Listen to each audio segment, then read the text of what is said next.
ठीक है, आइए हम लोग बात करते हैं वेक्टर अलजेब्रा का।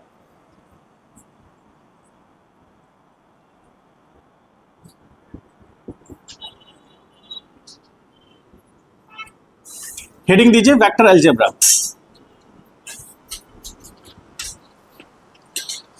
इससे पहले हम लोग ने जो पढ़ा था, पहले हेडिंग दीजिए, उसके बाद हम लोग डिस्कस करते हैं उसमें हल्का फुल्का पीछे वाले टॉपिक्स को। और जो डाउट लगे, आप वीडियो अपलोडेड है, आप उसे देख करके पॉज करके पॉइंट्स लिख लीजिएगा। सारा कुछ स्टेप बाय स्टेप लिखाया गया है, ठीक है। जहां कहीं डाउट भी लगे तो वीडियोस को एक बार जरूर देख लीजिए, ठीक है। इससे क्या होगा कि सेम वही चीज जो आप क्लास में देखे हैं वही वीडियो में देखेंगे, वो रिकॉल होगा माइंड में, रिटेंशन बेहतर होगा आपका, ठीक है। लास्ट क्लास में हमने जो पढ़ा था उसमें क्या क्या पढ़ा था? लास्ट क्लास में हम लोग ने इससे पहले टाइप्स ऑफ वेक्टर देखा था, जो आप लोग में से किसी का छूटा भी होगा। टाइप्स ऑफ वेक्टर में नेगेटिव वेक्टर पढ़े, उसके बाद इक्वल वेक्टर पढ़े, इक्वल वेक्टर के साथ में हम लोग पढ़े को इनिशियल वेक्टर, को लीनियर वेक्टर और को प्लेनर वेक्टर। उसके बाद हमने पढ़ा नल वेक्टर, और उसके बाद सारे वेक्टर का सबसे बड़ा भाई जिसको हम लोग बोलते हैं यूनिट वेक्टर। यूनिट वेक्टर बहुत खतरनाक वेक्टर है, उसको जितने बेसिक लेवल पर मैंने समझाने की कोशिश की थी समझा दिया है मैंने आपको। अब इसका एप्लीकेशन होगा तो और आपको कॉन्सेप्ट क्लियर हो जाएगा, ठीक है। यूनिट वेक्टर बहुत सारी जगह पे यूज होगा, और खासियत क्या है, एक ऐसा वेक्टर है जिसका मैग्नीट्यूड क्या रहेगा, 1 रहेगा, और वो जनरली यूज किया जाता है जब किसी स्केलर फिजिकल क्वांटिटी को हम वेक्टर में कन्वर्ट करते हैं। तो स्केलर फिजिकल क्वांटिटी को जब हम वेक्टर में कन्वर्ट करेंगे तो उसके लिए हमको डायरेक्शन देना पड़ेगा, और जो भी हमारे पास स्केलर क्वांटिटी है उसका जो भी ये यूनिट है वही यूनिट हो जाएगा यूनिट वेक्टर का। जैसे मान लीजिए हम बात कर रहे हैं कोई स्केलर क्वांटिटी, जैसे स्पीड है, तो स्पीड मीटर पर सेकेंड है, उसमें हम लोग उसका यूनिट वेक्टर उसके साथ में कनेक्ट करेंगे तो वो वेलोसिटी बन जाएगा, और वेलोसिटी बनेगा तो जो मीटर पर सेकेंड है तो यूनिट वेक्टर का भी यूनिट क्या होगा, मीटर पर सेकेंड होगा, ठीक है। ये सारी चीजें हैं। अब हम लोग उसके टाइप्स ऑफ वेक्टर कंप्लीट हो गया हमारा। अब हम लोग अगले टॉपिक में आए हैं जो कि वेक्टर अलजेब्रा है। वेक्टर अलजेब्रा मतलब वेक्टर के एडिशन, सब्ट्रैक्शन और मल्टीप्लिकेशन का अलग रूल है। जैसे हम पहले भी डिस्कस किए थे कि 3 kg प्लस 4 kg ऐड करने पर कितना होगा, 7 kg, ठीक है। 3 लीटर प्लस 2 लीटर ऐड करने पर 5 लीटर। जैसे 2 मीटर और 3 मीटर ऐड करने पर 5 मीटर। अब हमको यहाँ पर ये देखना है कि ये सारे स्केलर क्वांटिटी थे, तो स्केलर फिजिकल क्वांटिटी को डायरेक्टली ऐड और सब्ट्रैक्ट किया जा सकता है, जैसे सिंपल हम लोग अलजेब्रिक मेथड से ऐड और सब्ट्रैक्ट करते हैं उस तरह से कर सकते हैं, उसमें कोई इश्यू नहीं है। लेकिन वेक्टर्स को हम सिंपली अलजेब्रिक मेथड से ऐड और सब्ट्रैक्ट नहीं कर सकते हैं। उसमें यदि 3 न्यूटन प्लस 4 न्यूटन है तो वो 7 न्यूटन हो सकता है, ऐसा नहीं है कि नहीं होगा, हो सकता है, लेकिन वो उसके अलावा भी हो सकता है। जैसे वो 6 न्यूटन हो सकता है, 5 न्यूटन हो सकता है, उसके बाद 1 न्यूटन तक भी जा सकता है वो, ठीक है। ये सारा चीज डिपेंड करेगा कि उसका एडिशन कैसे हुआ है। तो उसी चीज को हम लोग यहाँ पर सीखेंगे कि वेक्टर का एडिशन नॉर्मल अलजेब्रिक एडिशन से कैसे अलग है, ठीक है। तो अभी हम लोग बात कर रहे हैं वेक्टर अलजेब्रा का। इसमें हम लोग पढ़ेंगे कौन कौन सा, इसमें पहला हम लोग पढ़ेंगे वेक्टर एडिशन। अभी लिखना नहीं है, सिर्फ ध्यान से देखिए। वेक्टर एडिशन पढ़ेंगे, उसके बाद पढ़ेंगे वेक्टर सब्ट्रैक्शन। वेक्टर सब्ट्रैक्शन में वेक्टर को सब्ट्रैक्ट करना सीखेंगे, और सी में आएगा वेक्टर मल्टीप्लिकेशन। वेक्टर मल्टीप्लिकेशन, तो ये 3 बेसिक हम लोग अलजेब्रा में 3 बेसिक फीचर्स पढ़ेंगे, यानी एडिशन का, सब्ट्रैक्शन का और मल्टीप्लिकेशन का, ठीक है। ये 3 अलग अलग फीचर पढ़ेंगे। अब हमको एक चीज जो हम लोग पहले भी पढ़े उसी को रिपीट कर रहे हैं। जैसे मान लीजिए कि 3 मीटर पर सेकेंड है और प्लस 2 kg है, तो यदि ये 3 मीटर पर सेकेंड है और यहाँ पर 2 मीटर पर सेकेंड है, तो ऐड करके हम यहाँ पर 5 मीटर पर सेकेंड लिख सकते हैं यदि ये स्पीड को रिप्रेजेंट कर रहा है तो, ठीक है। अब मान लीजिए 2 kg प्लस 3 kg कितना होगा, 5 kg होगा, ठीक। अब हमको एक से बताइए कि 2 मीटर प्लस 4 मीटर पर सेकेंड कितना होगा, ऐड नहीं होगा। ऐड नहीं होगा तो इसके लिए हम एक रूल बताए थे, principle of homogeneity. Principle of homogeneity क्या कहता है,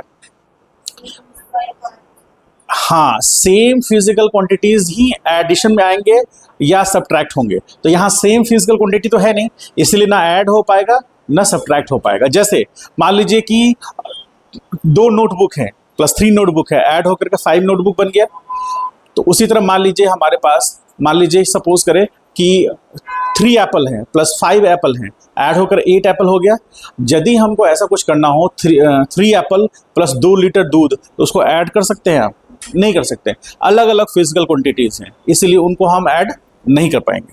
तो सेम क्वांटिटीज को हम ऐड कर सकते हैं, यहाँ पर ये ऐड होगा नहीं क्योंकि ये डिफरेंट फिजिकल क्वांटिटी है, इस चीज को ध्यान में रखना है। अब उसमें हम लोग आते हैं कि वेक्टर एडिशन में सबसे पहले हम लोग बात करते हैं ए का, यानी कि वेक्टर एडिशन। वेक्टर एडिशन में हम लोग 2 तरह के मेथड फॉलो करेंगे। पहला मेथड होगा जिसको हम लोग ग्राफिकल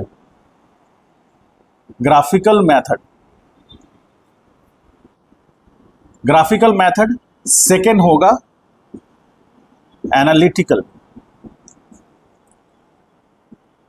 मेथड।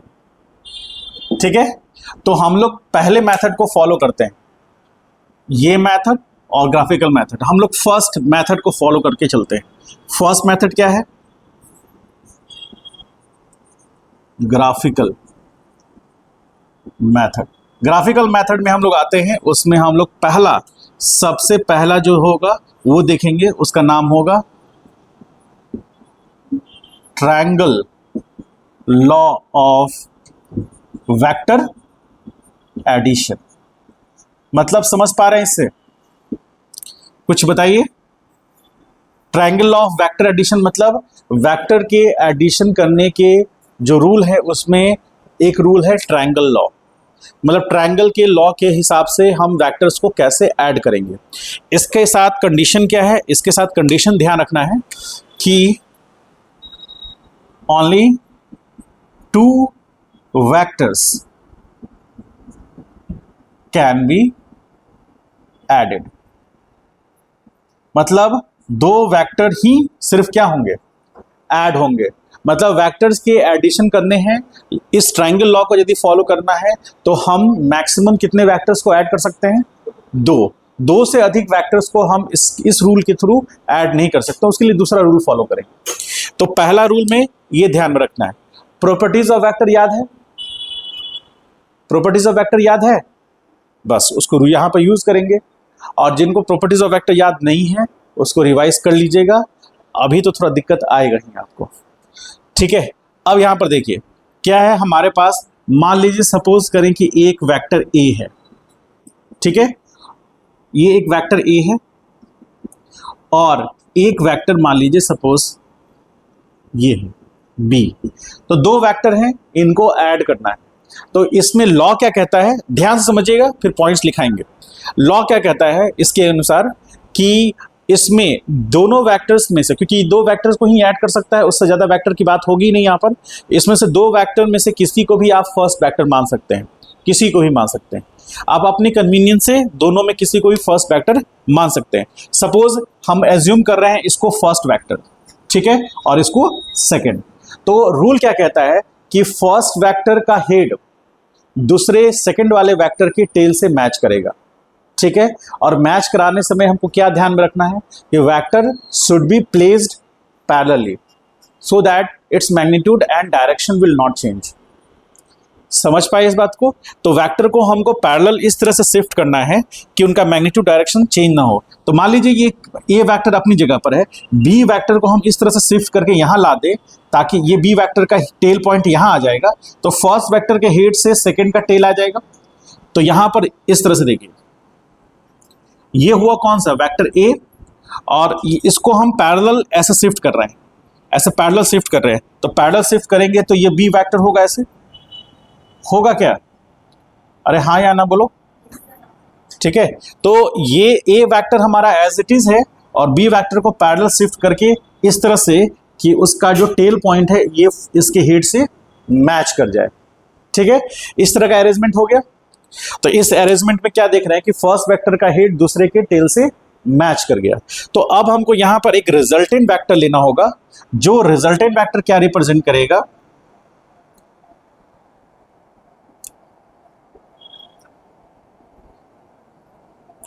ये वेक्टर रिप्रेजेंट करेगा जहां पर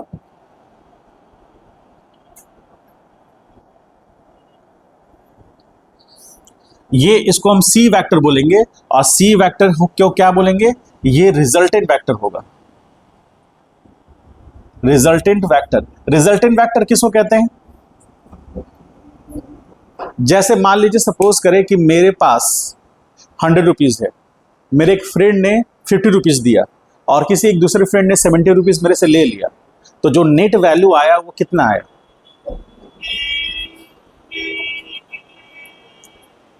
हाँ 50, 80, 80। तो 80 जो आया वो नेट अमाउंट हुआ मेरे पास, मतलब सारे जोड़ घटाव का जितने भी सारे एक्टिविटी हुए उनका समेशन करने के बाद जो रिजल्ट आया वो नेट वैल्यू हुआ। उसी नेट वैल्यू को हम रिजल्टेंट वैल्यू भी कह सकते हैं। मतलब एडिशन या सब्ट्रैक्शन या कुछ भी करके हमारे पास जो फाइनल वैल्यू आएगा that value will be net value, और उसी को वेक्टर के टर्म में हम लोग क्या बोलते हैं? रिजल्टेंट। रिजल्टेंट वेक्टर मतलब दो वेक्टर को ऐड करने से जो हमें मिला। तो आप इसको समझिए इस तरह से कि जैसे दो वेक्टर को हम ऐड किए, तो यहां हम क्या लिखेंगे? यहां लिखेंगे vector A plus vector B बराबर वेक्टर सी। तो इसमें हम क्या देख रहे हैं? दो वेक्टर हमारे पास थे, दोनों को हमने ऐड किया, किस रूल को फॉलो करते हुए? Triangle law. तो ट्रायंगल लॉ क्या कहता है कि इनमें से पहले किसी को फर्स्ट वेक्टर मान लीजिए, तो ये फर्स्ट वेक्टर हुआ, इस वेक्टर के हेड से सेकंड वाले का टेल को ऐड कर दिए, और ध्यान में क्या रखना है कि वेक्टर पैरेलल शिफ्ट होगा सो दैट कि वेक्टर चेंज नहीं करेगा। तो पैरेलल शिफ्ट कर दिए तो फर्स्ट का हेड दूसरे के टेल से मैच कर गया। तो अब हम बात कर रहे हैं रिजल्टेंट, मतलब ए प्लस बी के ऐड करने से जो रिजल्ट आया उसको हम, चूंकि दो वेक्टर ऐड होने से रिजल्ट क्या आएगा? वेक्टर ही आएगा। दो वेक्टर को ऐड करने से स्केलर थोड़ी ना आएगा। समझ पाए? तो ये ध्यान में रखना है कि वेक्टर ए और बी जब ऐड हुआ तो रिजल्ट जो आएगा वो भी वेक्टर होगा, और वो वेक्टर हम क्या नाम दिए? उसका सी। कंडीशन क्या है कि वो जो रिजल्टेंट वेक्टर है उसका हेड सेकंड वेक्टर के हेड के साथ और उसका टेल फर्स्ट वेक्टर के टेल के साथ मैच करना चाहिए। तो यहां पर ये जो वेक्टर हुआ, ये वेक्टर को हम सी वेक्टर बोल रहे हैं। तो आप क्या, ये जो लेंथ है, इस लेंथ को हम इसका नाम दे दें ओ, इस पॉइंट का नाम दे दें एन, और इस पॉइंट का नाम दे दें क्यू। तो हमारे पास 3 पॉइंट्स बन रहे हैं, और 3 पॉइंट्स किसी भी ट्रायंगल के वर्टेक्स को रिप्रेजेंट कर रहा है, तो एक ट्रायंगल फॉर्म हो रहा है। इसीलिए इस रूल का नाम क्या है? Triangle law of vector addition. तो इसमें दो वेक्टर्स हम लोग ऐड करके देखें तो उसमें ये ऐड होकर के ये बना।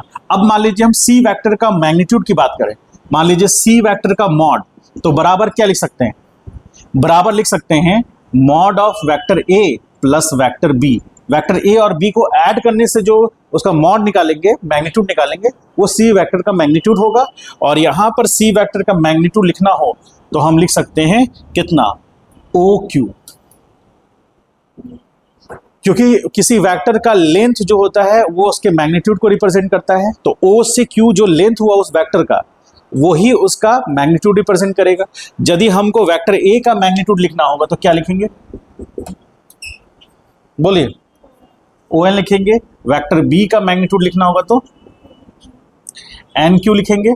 तो ये जो हमारे पास वेक्टर्स के मैग्नीट्यूड मिल रहे हैं, इसके अकॉर्डिंग हम मेजर कर सकते हैं। ठीक है, समझ पाए? क्या क्या रूल फॉलो करना है? पहला, वेक्टर को पैरेलल शिफ्ट करके देखना है, किसी पहले को भी मान सकते हैं, किसी वेक्टर को फर्स्ट वेक्टर मान सकते हैं। दूसरा वेक्टर उसके हेड से जुड़ेगा, यानी फर्स्ट वेक्टर का हेड सेकंड वेक्टर के टेल से मैच करेगा, और जो रिजल्टेंट वेक्टर होगा उसका हेड सेकंड के हेड से और उसका टेल फर्स्ट के टेल से मैच करेगा। तब एक ट्रायंगल फॉर्म होगा। और उस ट्रायंगल में एक और खासियत क्या है कि जो वेक्टर ए और बी हैं वो ऐसे अलाइंड हो रहे हैं। कैसे हो रहे हैं? इस तरह से टर्न कर रहा है, तो जो सी वेक्टर होगा जस्ट उसके अपोजिट टर्न होगा। समझ गए? जैसे वेक्टर ए और बी मिल करके एक ऐसे क्लॉकवाइज एंटी क्लॉकवाइज टर्न कर रहा है, तो वेक्टर सी जो होगा वो क्लॉकवाइज टर्न करेगा उसको बैलेंस करने के लिए। इसीलिए ये वेक्टर और ये वेक्टर मिलकर जो इफेक्ट देगा वो अकेला ये सी वेक्टर देगा। समझ पाए? इसको ड्रॉ कीजिए।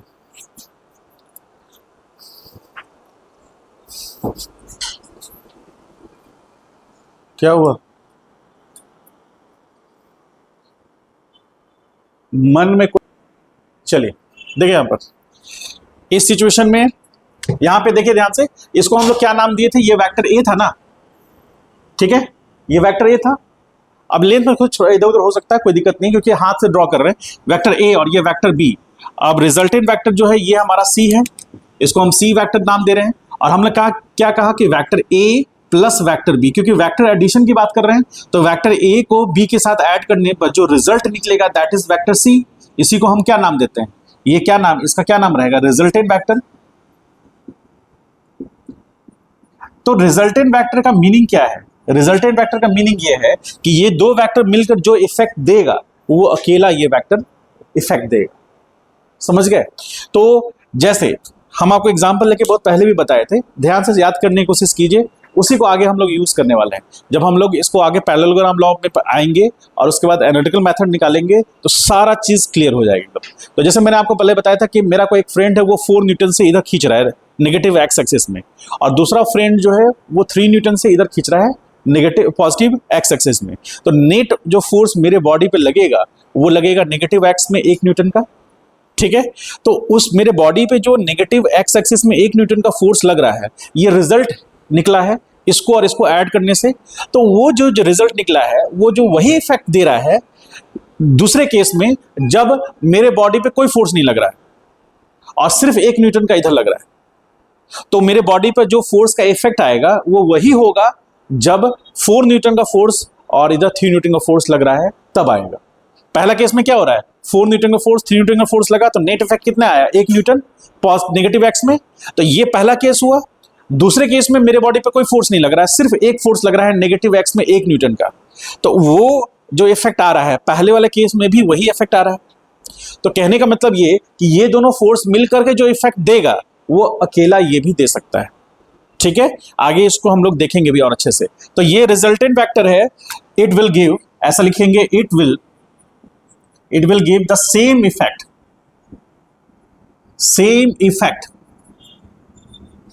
which can be delivered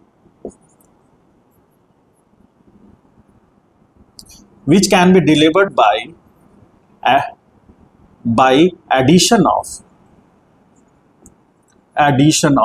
vector A and vector A plus vector B। इसका मीनिंग ये हुआ कि ये वही इफेक्ट प्रोड्यूस कर सकता है अकेले भी जो ये दोनों वेक्टर मिल करके देंगे, ठीक है। और ये हमारा, इसको हम लोग बोलेंगे कंपोनेंट वेक्टर्स, ठीक है। ये दोनों को हम लोग कंपोनेंट वेक्टर्स बोलेंगे। जो ऐड होकर क्या बनता है? Resultant vector. अच्छा, इसका इफेक्ट इधर दिख रहा है, तो ये जो डायरेक्शन है इस डायरेक्शन को हम क्या बोलेंगे? इसको हम लोग बोल सकते हैं डायरेक्शन ऑफ रिजल्टेंट वेक्टर, बोल सकते हैं ऐसा। अरे हाँ या ना? रिजल्टेंट वेक्टर सी, ये डायरेक्शन है उसका। और यदि हम उसकी मैग्नीट्यूड की बात करें तो कितना होगा? ये लेंथ रिप्रेजेंट करेगा, मॉड सी को करेगा। तो ये जो लेंथ होगा ये उस वेक्टर के मैग्नीट्यूड को रिप्रेजेंट करेगा और ये उस वेक्टर के डायरेक्शन को रिप्रेजेंट करेगा। मान लीजिए, सपोज करें कि ये एक्स एक्सिस में है, मान लेते हैं कि वेक्टर ए जो है वो एक्स एक्सिस के पैरेलल है, ठीक है। वेक्टर ए जो है वो एक्स एक्सिस के पैरेलल है। तो ये जो एंगल बन रहा है ये थीटा, अब थीटा मान लेते हैं थोड़ी देर के लिए, लेट आप इसको 20 डिग्री मान लेते हैं, थोड़ी देर के लिए मान लीजिए कि ये 20 डिग्री। तो ये जो वेक्टर है सी वेक्टर हमारा, ये एंगल 20 डिग्री होगा ना। मतलब इसका ओरिएंटेशन जो है एक्स एक्सिस के कितना एंगल पर है? 20 डिग्री पर। तो ये रिप्रेजेंट कर रहा है कि रिजल्टेंट वेक्टर का जो डायरेक्शन है वो एक्स एक्सिस से कितने एंगल पर है? 20 डिग्री पर है। हमने माना है, हम लोग रिजल्ट में निकाल भी सकते हैं उसको। तो यदि हम इस सी वेक्टर का मैग्नीट्यूड निकाल लें और ये एंगल निकाल लें, तो मैग्नीट्यूड बता दिया और उसका एंगल डायरेक्शन बता दिया, तो हमारा सी वेक्टर डिफाइंड हो गया।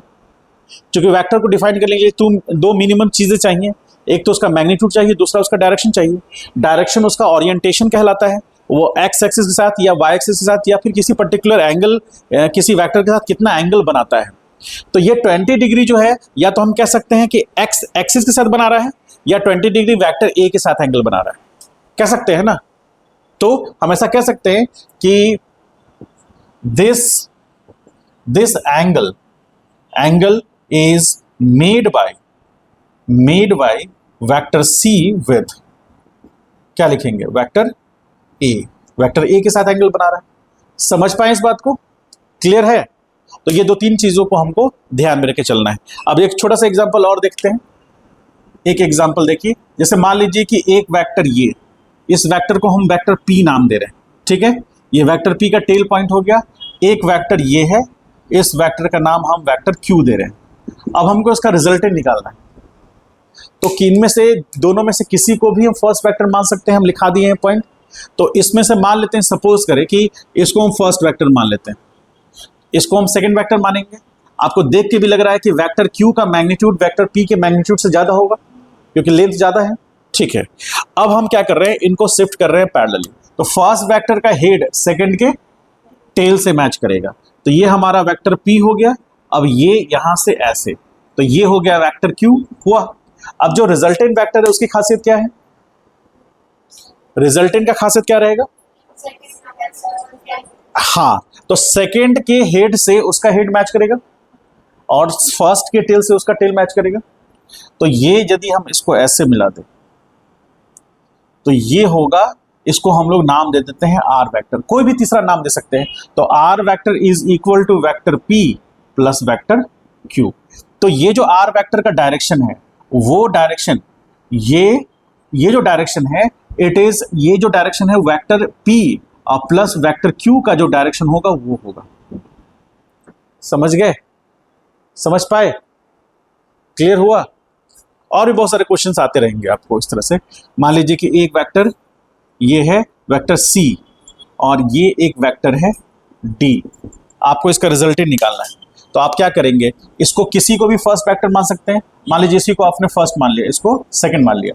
तो आप ध्यान से देखिए, फर्स्ट वेक्टर का हेड और उसके साथ जुड़ेगा सेकंड वेक्टर का टेल। तो ये वेक्टर डी हुआ, ये वेक्टर सी हुआ। अब हमको क्या करना है,